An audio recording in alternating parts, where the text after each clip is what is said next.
안녕하세요. 저는 30대 초반의 평범한 남성입니다. 이 한 줄 소개하는데 몇 번을 지웠다 썼다 했는지 모르겠네요. 이렇게 글재주가 없지만 제 사연을 많은 분들께 들려드리고 싶은 마음에 용기를 내어봅니다. 특히 꼭 제 사연을 봤으면 하는 사람이 있거든요. 혹시 제 사연을 들어주시는 분들 중 가난을 겪어보신 분 있으신가요? 그렇다면 제 사연이 더욱 와닿으실 겁니다.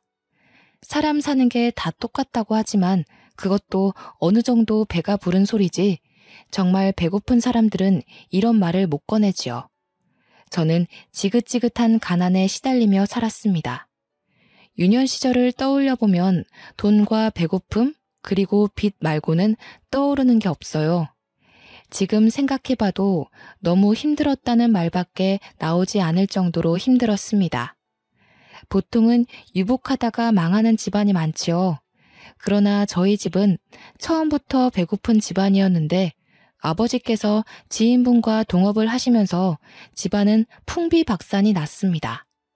그렇게 하지 말라고 말리던 엄마의 만류에도 불구하고 아버지께서는 고집을 부리셨고 동업을 한다며 없는 살림에 빚까지 져서 모든 걸 올인하셨습니다.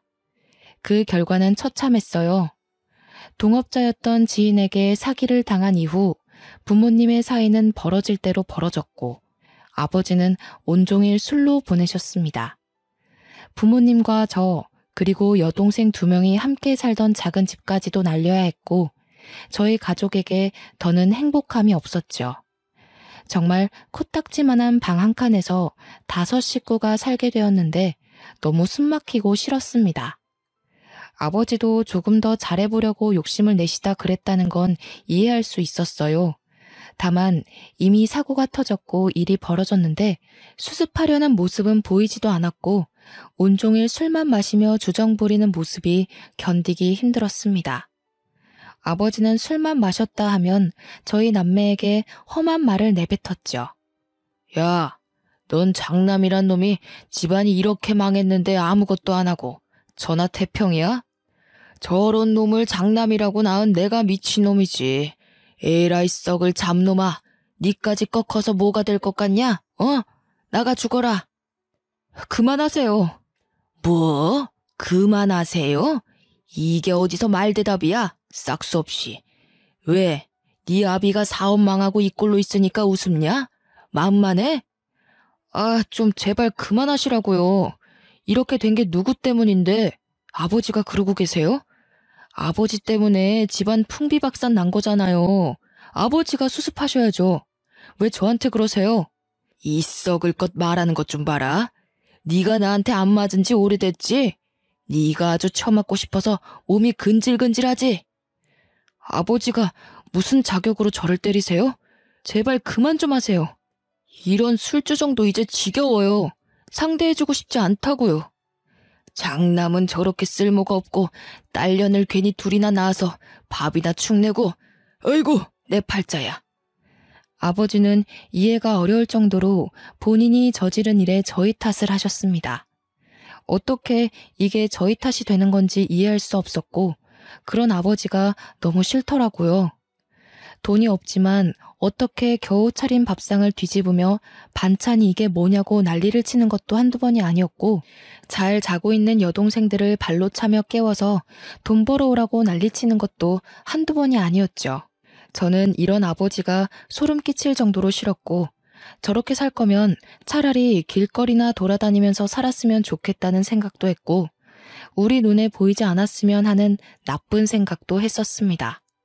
사람이 어쩜 저렇게 이기적인지 모르겠더라고요. 사업이 망하고 내내 안 좋은 모습만 보여주고 가족들을 더욱 고통스럽게 하던 아버지는 건강 악화까지 되시며 가족들을 더 절망에 빠뜨렸습니다.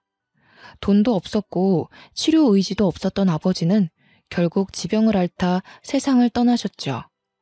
아버지가 돌아가셨는데 놀랍게도 눈물이 한 방울도 나오지 않았어요.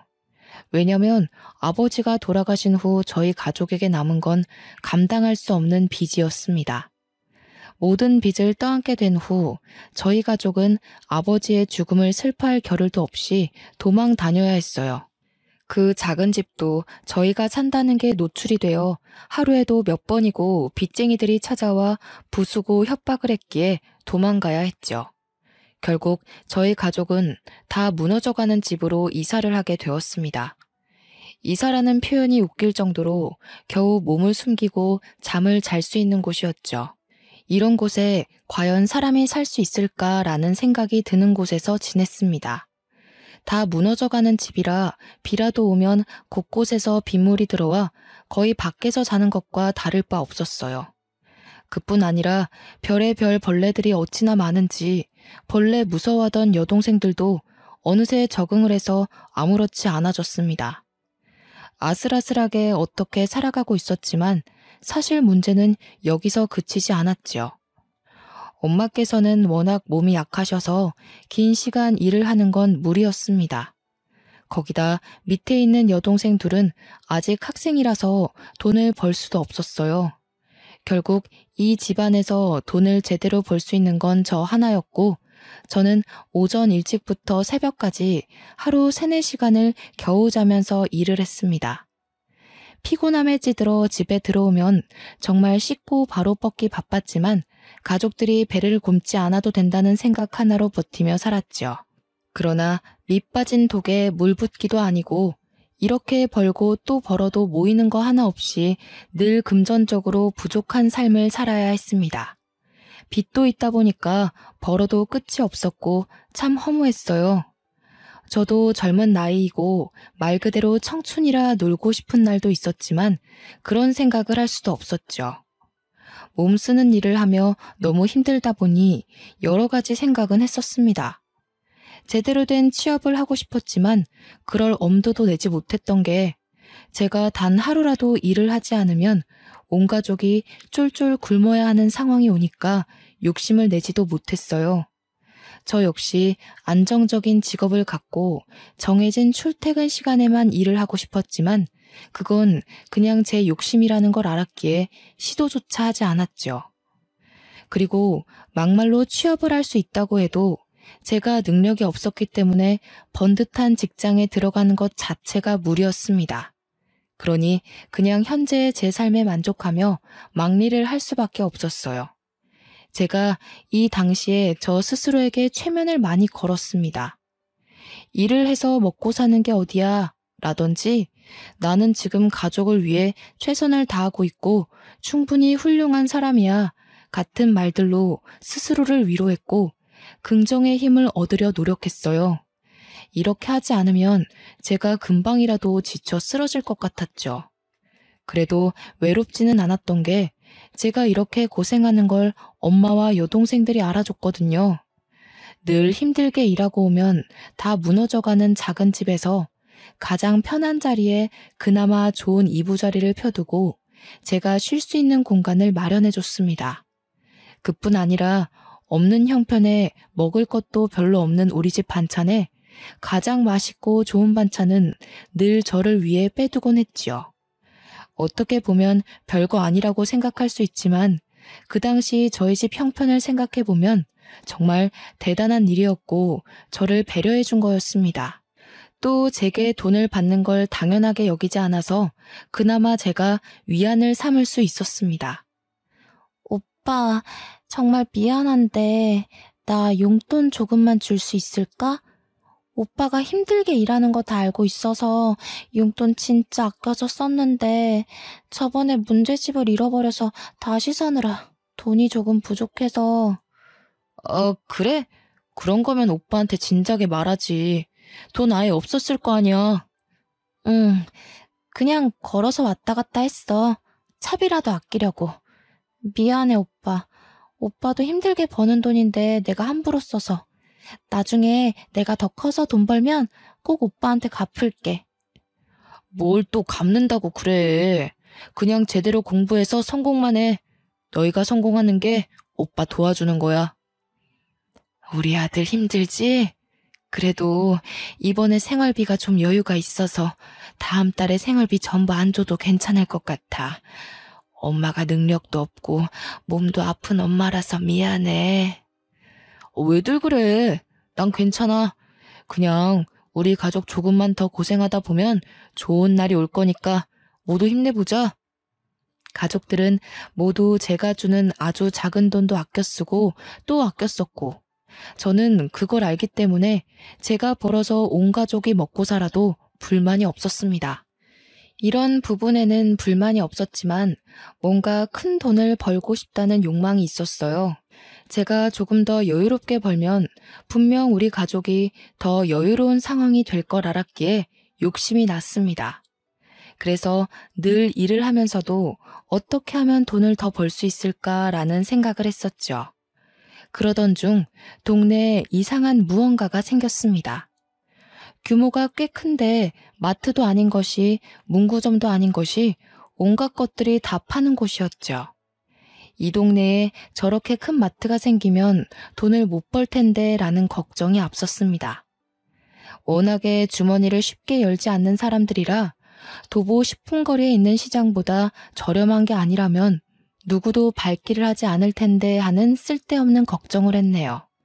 그러나 예상외로 거기를 직접 다녀오신 엄마의 반응이 너무 좋았습니다. 동호야, 집 들어오는 사거리에 마트 같은 거 생긴 거 봤니?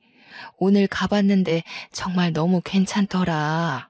엄마가 이것저것 반찬거리 좀 사고 계산하려고 했더니 글쎄 뭐라는 줄 알아? 아, 거기? 오면서 보긴 했는데 거기 마트야? 근데 왜? 뭐라는데? 얼마냐고 했더니 편하게 알아서 내라고 하더라. 그래서 엄마가 놀라가지고 쳐다보니깐 씩 웃으시면서 절반씩만 내고 가래. 세상에, 채소들 상태도 신선하고 좋은데 너무 저렴하더라고. 앞으로 거기서만 사야겠어. 아, 진짜? 뭐야, 그렇게 반값에 팔면 뭐 남는 게 있나? 이상한 곳이네. 아무렴 우리 형편에 그런 곳이 가깝게 있으면 너무 좋은 일이지. 물론 그건 맞는 말이지. 다행이네. 나도 한번 가봐야겠다. 엄마뿐 아니라 그곳을 다녀온 동생들의 반응도 너무 좋길래 궁금함에 저도 그 이상한 마트를 가봤습니다. 가서 보니까 이것저것 잡다하게 많이 팔고 있더라고요. 그리고 엄마의 말대로 사장님은 정말 모든 걸 절반 가격에 팔고 계셨죠. 신기하고 놀라웠습니다. 한참을 구경하다 살 건 없어서 그냥 나가려는데 갑자기 사장님이 절 붙잡으셨죠. 이봐요. 잠깐만. 잠시만요. 네? 저요? 아, 저 아무것도 안 산 건데. 그게 아니라 상준이 아들 동호 아닌가? 혹시 그 아버지 조남이 이상준 아니에요? 네, 맞아요. 제가 이동호인데 누구세요? 세상에, 설마 했는데 이렇게 만났네. 동호 이 자식 진짜 많이 컸네. 하마터면 못 알아볼 뻔했어. 네? 저를 아시나요? 갑작스레 저를 붙잡으신 사장님은 다름 아니라 저희 아버지의 절친이셨습니다. 얘기를 하며 얼굴을 자세히 들여다보니 제가 삼촌이라 부르며 잘 따르던 분이셨죠. 어떻게 이런 우연이 있나 싶었고 너무 반가웠어요.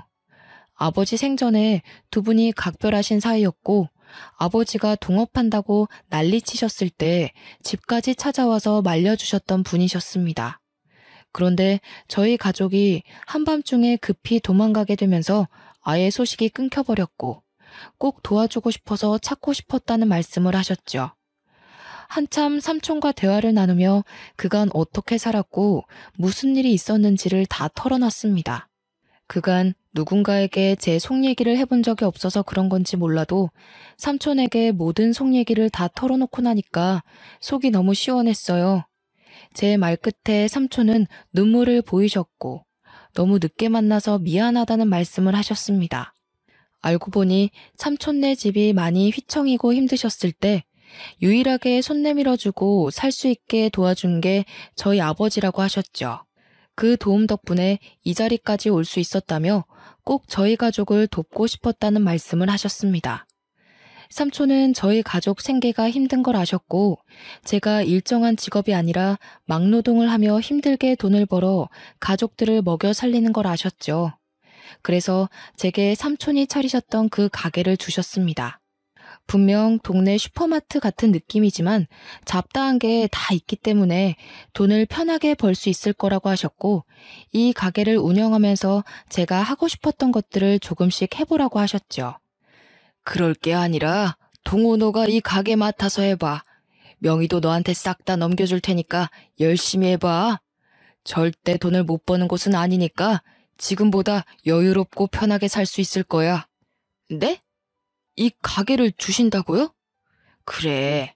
가게 매출도 있지만 땅값도 장난 아니다 너.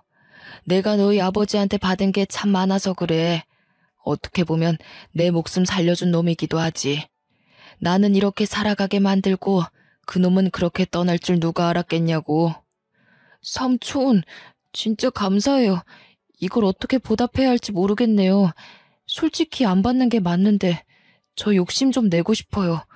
너무 힘들거든요. 너 임마, 그럴 자격 충분히 있어.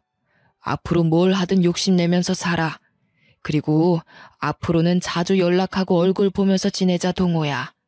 힘든 일 있으면 삼촌한테는 꼭 털어놓고, 알겠지? 하루아침에 나타난 삼촌의 존재는 제게 너무 큰 힘이 되었습니다. 덕분에 저는 동네 슈퍼의 사장이 되었고, 그간 힘들게 하던 일과는 다르게 나름 편하게 일을 할 수 있었죠. 그런데 이게 또 사람 욕심이라는 게 막상 편한 일을 하면서 몸이 쉬니까 딴 생각이 들더라고요.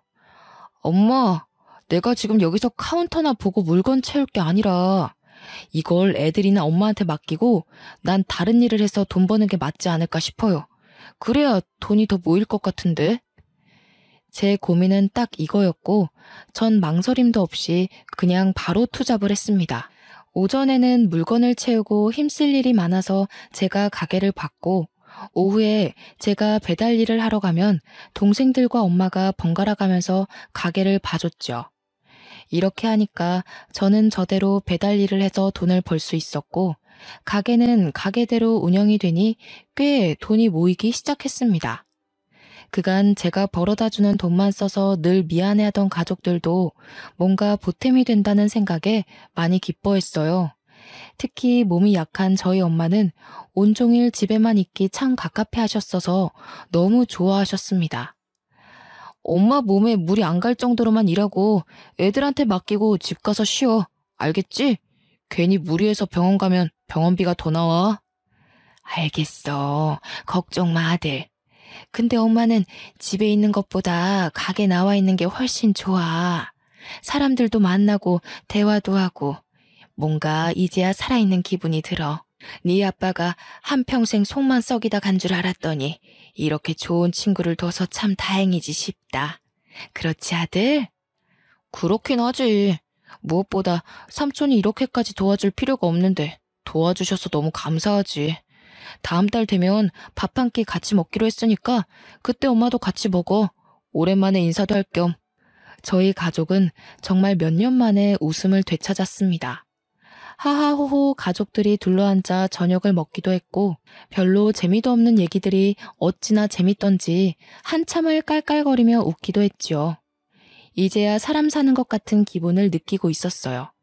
그런데 뭔가 이상한 일이 벌어졌습니다. 여동생과 엄마가 업무를 해주고 난 후 가게 상황에 대한 인수인계를 제게 해줬을 때 한 번도 문제가 된 적이 없었어요.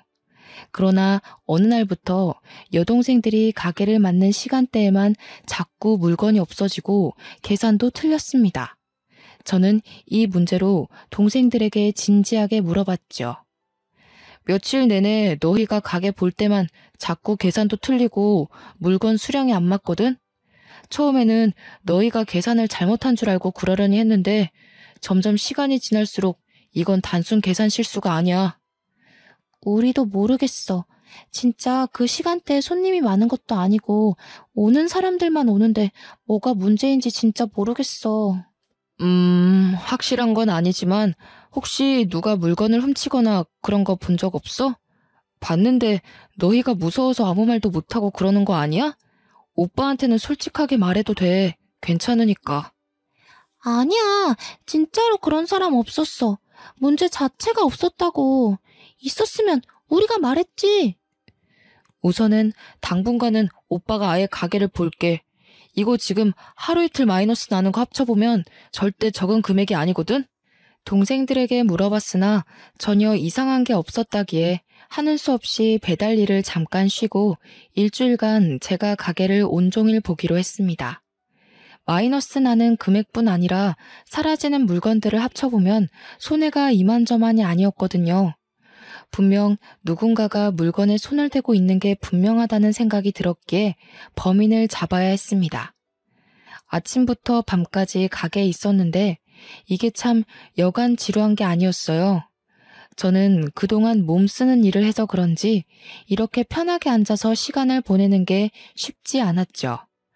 그래도 좋았던 건 온종일 가게에 있으니 동네에 돌아가는 상황을 알고 싶지 않아도 다 알게 되더라고요.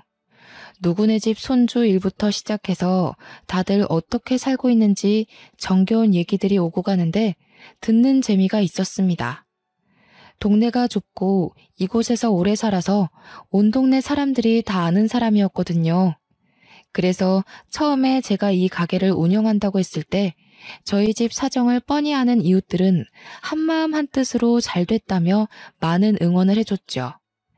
저희 가게에서 조금만 더 가면 규모가 훨씬 큰 슈퍼마트가 있었는데 저희 사정을 잘 아는 이웃분들은 모두 저희 가게를 들려주셨어요.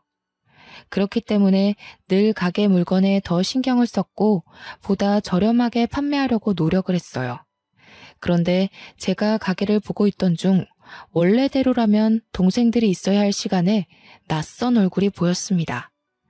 오늘 옆집 저녁 반찬이 뭔지도 아는 이 동네에서 제가 생전 처음 보는 여자가 들리는 거예요. 언뜻 보기엔 제 또래 같았어요. 그 여성은 이제 막 아장아장 걷는 듯한 여자아이의 손을 잡고 가게로 들어왔고 이리저리 한참을 둘러보며 저를 힐끔힐끔 봤습니다. 저는 뭔가 수상함을 감지했고 혹시 모르니 설레발치지 않고 조용히 있었어요. 책을 보고 있었지만 눈과 온 신경은 여성과 아이에게 가 있었죠. 그러면서도 혹시라도 정말 훔치면 어떻게 해야 할까 좀 걱정이었습니다. 애엄마가 아이를 데리고 마트에 와서 물건을 훔치는 거면 이유가 있을 거라는 생각을 했거든요. 바로 그때 그 여자는 채소와 과일을 조금씩 주머니와 가방에 쓱쓱 넣었습니다. 이게 참 마음이 아팠던 게 통으로 훔쳐가는 게 아니었죠. 포도도 한 송이를 가져가는 게 아니라 몇 개 따서 주머니에 쓱 넣고 방울토마토도 몇 개만 쓱 넣는 모습에 모른 척 해야 하나 싶었습니다. 이어 아이가 갖고 놀 장난감도 쓱 넣더니 속도가 붙었는지 갑자기 조금씩 눈치 보며 쓱쓱 훔쳤죠. 처음 한두 번이면 솔직히 눈 감아줬을 텐데 지금 이게 한두 번이 아니었고 가게에 손해까지 입혔기 때문에 바로 잡을 필요가 있었기에 저는 그 여성에게 다가가 물었습니다. 저기요, 지금 뭐 하시는 겁니까? 며칠 내내 가게에 도둑이 있다 싶었는데 그쪽이었군요. 정말 죄송해요. 사장님, 한 번만 용서해 주세요. 저희가 돈이 없는데 저는 굶어도 괜찮은데 딸아이 먹일 게 아무것도 없어서요. 정말 죄송합니다. 잘못인 거 알고 있고 범죄인 것도 알아요. 제가 꼭 갚을게요. 아니, 훔칠 거면 뭐 제대로나 훔치지 이게 뭡니까? 아, 참, 그 실례지만 아기를 혼자 키우시는 거예요? 이렇게 돈이 없으면 아이를 어떻게 키워요? 그게 애 아빠가 돈을 다 들고 도망갔어요. 하루아침에 그렇게 도망가고 저랑 딸한테 남은 건 그 인간이 사고치고 남은 빚뿐이라 지금 이 동네에 숨어서 살고 있네요. 정말 죄송해요. 애가 너무 어려서 일도 못하고 있어서 너무 죄송합니다. 네? 아유, 뭐 저도 이 동네 아버지 때문에 도망와서 숨어 살았던 게 시작이라 참 모른 척하기가 그렇네요. 저기 이렇게 훔치지 말고 유통기한 임박한 제품들은 그냥 줄 수 있으니까 앞으로는 와서 당당하게 가져가세요. 애기도 이것저것 맛있는 거 많이 해주시고 그래야 무럭무럭 크죠. 네? 아니에요. 그렇게까지 안 해주셔도 괜찮아요. 이미 면목이 없는데요. 저도 배고팠던 시절이 있어서 잘 압니다. 조금이라도 형편 나은 사람이 도와야 풀리지. 안 그러면 막막하잖아요. 괜찮으니까 가게 와서 가져가세요. 저희 엄마랑 동생들한테도 말해둘게요. 정말 감사해요, 사장님. 정말로 너무 감사합니다. 제가 꼭 잊지 않고 보답할게요. 절대로 잊지 않을게요. 너무 딱 애엄마 사정을 무시할 수 없었습니다. 자세히 들어보니 남편이 정말 하루아침에 흔적도 없이 다 들고 도망을 갔다던데 홀몸도 아닌 저 어린아이를 데리고 뭘 할 수 있을까 싶었죠. 저야 뭐 제가 벌어서 가족들을 먹일 수야 있었는데 이쪽은 애엄마가 일도 못하는 상황이니 막막할 것 같았습니다. 그래서 말로는 유통기한 임박한 제품을 주겠다고 했지만 제 사비를 들여서 아기들이 먹는 것들을 따로 발주를 넣어서 애엄마에게 무료로 줬어요. 그게 미안했는지 가끔은 저희 가게에 올 때 맛있는 간식을 해서 왔다고 합니다. 물론 저는 배달 일을 다시 시작하고 있었기에 동생들과 엄마만 맛을 봤죠. 제가 동생들과 엄마에게 이걸 말했을 때도 아주 잘했다면서 오면 부담스럽지 않게 도와줘야겠다는 말을 했어요. 저희 가족 모두가 처참할 정도로 가난이 뭔지 너무 잘 아니까 모두가 도와주고 싶었습니다. 그렇게 제 사비까지 들여 애엄마를 도운 게 2년이란 시간이 흘렀어요. 2년간 많은 변화들이 있었습니다. 제 동생들은 대학 입학을 했고 저랑 엄마는 다 무너져가는 집이 아니라 번듯한 집으로 이사를 했죠. 집안 사정은 많이 좋아졌고 가족들의 얼굴도 행색도 모두 좋아졌어요. 그리고 2년간 도와줬던 애엄마의 딸아이도 무럭무럭 자라서 옹알이를 하던 게 말도 똑부러지게 하고 아주 많은 변화들이 있었습니다. 그러던 어느 날 갑자기 애엄마가 가게 마감 직전에 저를 찾아왔는데 애도 없이 혼자 늦은 시간에 왔길래 깜짝 놀랐죠. 뭐예요?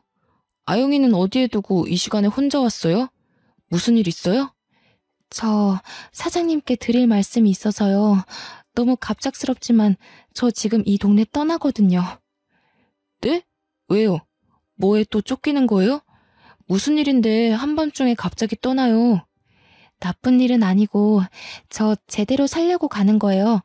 갑작스럽게 이런 말 해서 미안하지만 사장님, 여기 이 자리에 꼭 계셔야 해요. 제가 꼭 올 거니까 아셨죠? 제가 은혜 갚을 기회 주셔야 해요. 그래서 그 말 하려고 급하게 왔어요.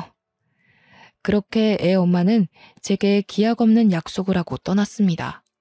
사실 많은 생각이 들었어요.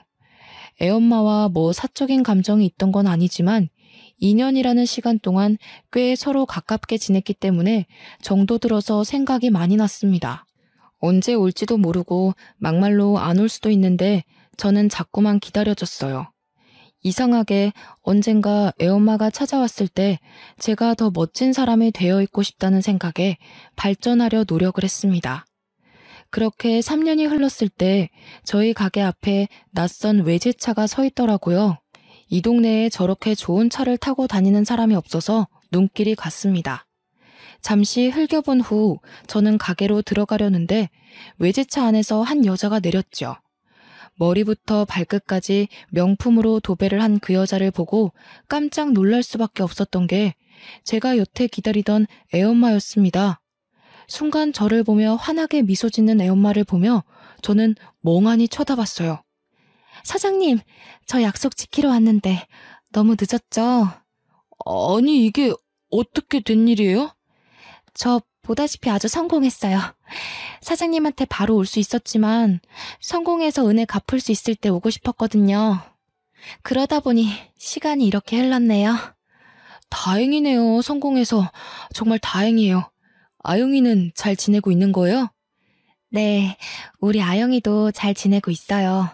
사장님, 이제 마감하면 회포나 풀러 갈까요? 제가 정말 근사한 저녁 대접할게요. 갑자기 나타난 애엄마는 정말 놀라울 정도로 성공해서 돌아왔습니다. 들어보니 애엄마는 원래 애아빠랑 옷 장사를 같이 하고 있었다고 해요. 그런데 아이를 낳고 애아빠가 딴 마음을 먹기 시작했다고 하더라고요. 애엄마가 자꾸 비밀번호 같은 걸 깜빡깜빡하니까 본인 다이어리에 통장 비밀번호랑 계좌번호를 세세하게 적어놨었다고 합니다. 근데 그걸 남편이 보고 돈을 훔쳐 달아난 거지요. 애아빠는 심지어 결혼하자마자 애엄마의 친정엄마가 가진 건물을 자기가 관리하겠다며 고집을 피울 정도로 재산에 눈독을 많이 들였다고 합니다.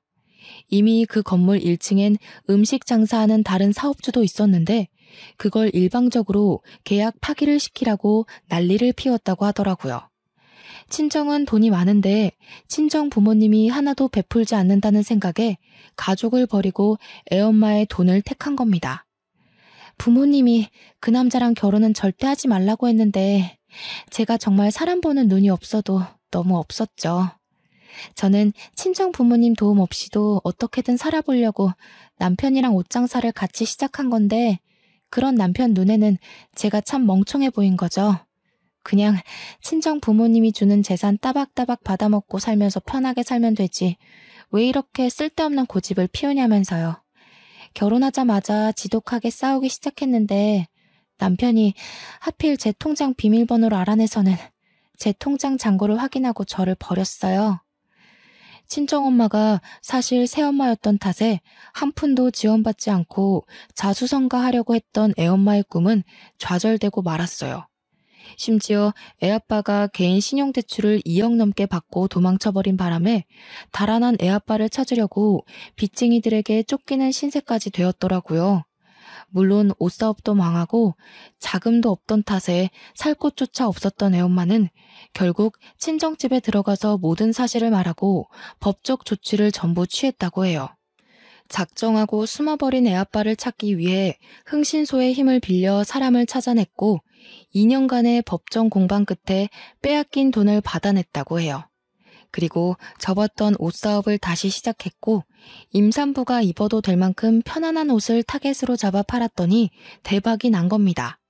원래도 감각이 좋았던 애엄마가 체형에 상관없이 이쁜 옷을 찾아내기 위해 동대문에서 발품을 팔았고 이후엔 77 사이즈 이상의 사람들도 편하게 입을 수 있는 옷을 자체 제작해서 팔았더니 떼돈을 벌게 된 거죠. 애엄마가 홀로 아이를 키우면서 그 험난한 역경을 겪었을 걸 생각하니 참 마음이 쓰렸습니다. 현재 애엄마의 모습과 제가 도와줬을 때 애엄마의 모습이 겹쳐 보이면서 묘한 감정이 들었어요.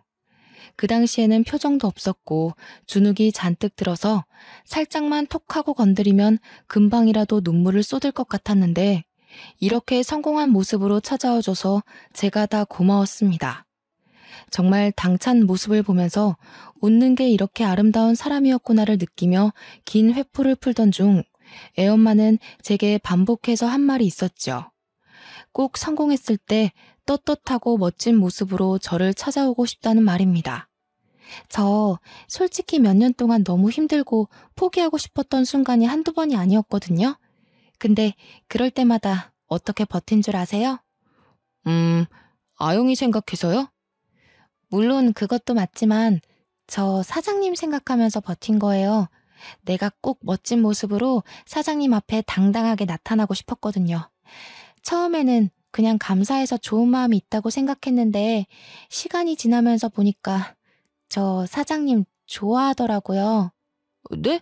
아유, 갑자기 왜 그런 말을. 아영 엄마, 좀 취기가 올라온 것 같은데 이만 일어설까요? 아니요, 저 오늘 아주 작정하고 온 거예요. 물론 사장님은 저에 비해 너무 인품도 좋으시고 훌륭하신 분인 거 알아요. 거기다 저는 이혼녀의 애까지 딸려 있어서 많이 부족한 것도 알고요. 그런데요, 사장님, 저 바닥까지 쳤다가 혼자 이렇게 일어선 여자예요. 사장님이랑 저랑 함께하면 우리가 못 해낼 게 있을까요? 사장님이 제가 싫은 게 아니라면 우리 진지하게 만나봐요. 솔직히 저도 이 감정이 뭔지 아직도 헷갈리긴 해요. 이게 좋아하는 마음인지 아니면 마음을 하도 써서 걱정스러운 마음인 건지 모르겠는데 먼저 그렇게 용기 내줘서 고마워요. 웃기게도 저랑 애엄마는 사랑에 빠졌습니다. 진작부터 서로에게 미묘한 감정이 있었지만 애엄마는 본인의 사정이 좋지 않았고 저는 그런 애엄마에게 이성의 감정을 느낄 수가 없었죠. 본인 삶도 힘든 사람에게 함부로 다가갈 수 없었거든요. 그리고 무엇보다 제 감정이 사랑인 건지 동정인 건지 저도 헷갈렸습니다. 그런데 먼저 용기를 내어 제게 고백해주는 애엄마의 말을 들으며 점점 확신했고 연애를 시작했어요. 저희 두 사람의 만남은 양가에서 가장 좋아해 주셨습니다. 어떻게 만나게 된 사이인지 다 아셨기에 축복 속에 연애를 할 수 있었죠. 또 이맘때쯤 제 동생들은 사회에 각자 자리를 잡았기 때문에 집안에 행복한 일들이 가득했거든요. 사실 만난 기간은 고작 7개월 만에 결혼을 하게 되었는데 이미 그 전부터 몇 년간 서로에 대한 마음이 있었고 서로를 너무 잘 알았기에 문제될 건 하나도 없었습니다. 저희 엄마께서는 애엄마에게 이런 말씀을 해주셨어요. 아가야, 아가도 고생 참 많았으니 이제 동우한테 기대서 편하게 살아라. 그리고 우리 동우도 가족들 때문에 한평생 고생만 했거든. 알고 있지? 그냥 너희 둘이 서로 아껴주면서 이제라도 편하게 살았으면 좋겠어. 나는 그럼 소원이 없을 것 같다. 어머님, 부족한 저 받아주셔서 감사해요. 가장 못난 모습일 때 곁에서 다 지켜보셨는데 선뜻 이렇게 허락도 해주시고 너무나도 감사해요, 어머님. 아니다. 그게 무슨 말이야. 못나긴 뭘 못나. 내 새끼 지키려는 애미 모습보다 더 훌륭한 모습이 있어? 난 그렇게 생각 안 하니까 마음 쓰지 말고 둘이 예쁘게 잘 살아. 그리고 우리 손녀딸 아영이 자주 보여주고 그래야 할미랑 정들지. 네, 꼭 그럴게요. 저희가 효도해야 하니까 오래 사셔야 해요. 우리 아들이 이렇게 예쁘고 고운 각질을 얻는다고 하니까 내가 눈물이 다 날 것 같네. 참 고맙다 아가야. 엄마께서는 아내를 너무 예쁘게 봐주셨어요. 아내가 얼마나 힘들게 살았는지 곁에서 보셔서 더욱 그러겠지요. 7개월의 연애 끝에 결혼을 했지만 이보다 더 행복한 일이 있었죠. 바로 아내의 딸인 아영이가 저를 아빠로 생각한다는 겁니다.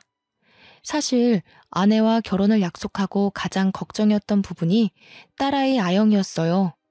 혹여나 아이에게 상처로 남지는 않을지, 어떻게 다가가야 할지, 저를 기억할지 많은 고민을 했습니다. 연애하던 7개월이란 시간 동안 아영이에게 다가갈까 고민도 많았지만 저희 두 사람의 관계가 확실해졌을 때 딸아이에게 다가가고 싶었어요. 저희야 결혼 전제로 진지하게 만나긴 했지만 확고하지 않은 상황에서 어설프게 저희조차고 아이에게 다가가고 싶지는 않았지요. 정말 고심을 했었는데 딸아이는 저를 기억해줬고 심지어 반겨줬습니다. 생각해보면 아영이가 막 말문이 트였을 때 유일하게 자주 보는 성인 남자가 저라서 가끔 제게 아빠라고도 했고 삼촌이라고도 했는데 그런 아영이 기억 속에서 제가 아빠로 자리 잡았나 봅니다. 아영이를 다시 만났을 때 저를 보자마자 해맑게 뛰어와 안기는데 괜히 눈물이 나더라고요. 이때의 감정은 뭐라고 설명할 길이 없었죠. 뭉클하고 감동적인데 정말 고맙고 이 작은 아이에게 감사하더라고요. 물론 제 친자식이 아니라 더 조심스럽기는 하지만 너무 어렸을 때부터 도움을 줘서 그런지 제게도 아영이는 각별한 딸이 되었습니다. 저희 가족에게는 또 다른 행복이 찾아왔어요. 지금은 아내 뱃속에 둘째가 생겼습니다. 이제 곧 태어날 예정이라 무섭고 설레는 마음이 가득한 거 있죠? 아내도 저도 젊은 나이부터 고생이란 고생을 다해서 그런지 경제관념도 미래에 대한 생각과 가치관도 모두 같은 방향이라 저희 부부는 큰 소리 한 번 없이 잘 살고 있습니다. 저는 이전에 하던 가게를 정리하고 아내의 사업 때문에 서울로 올라와서 동네에 터 좋은 곳에 식자재 마트를 운영하고 있고 아내는 여전히 본인이 운영하는 옷사업을 하며 잘 나가고 있어요. 둘째가 뱃속에 있어서 몸이 참 고단하고 힘들 텐데도 하루도 쉬지 않고 일하는 아내를 보면 안쓰럽기도 하고 존경스러운 마음이 공존했습니다. 지금도 행복한 저희 가족이지만 곧 태어날 둘째와 함께 저희 네 식구는 앞으로 더 행복하게 살 겁니다. 결국 제가 베푼 온정이 큰 사랑으로 돌아왔다는 생각에 태어나 가장 잘한 일이 아닐까 싶더라고요. 제 긴 글을 읽어주신 여러분들도 누군가에게 온정을 받으시고 그게 값진 결말이 될 수 있기를 바라며 제 사연을 마무리하겠습니다. 읽어주셔서 감사합니다.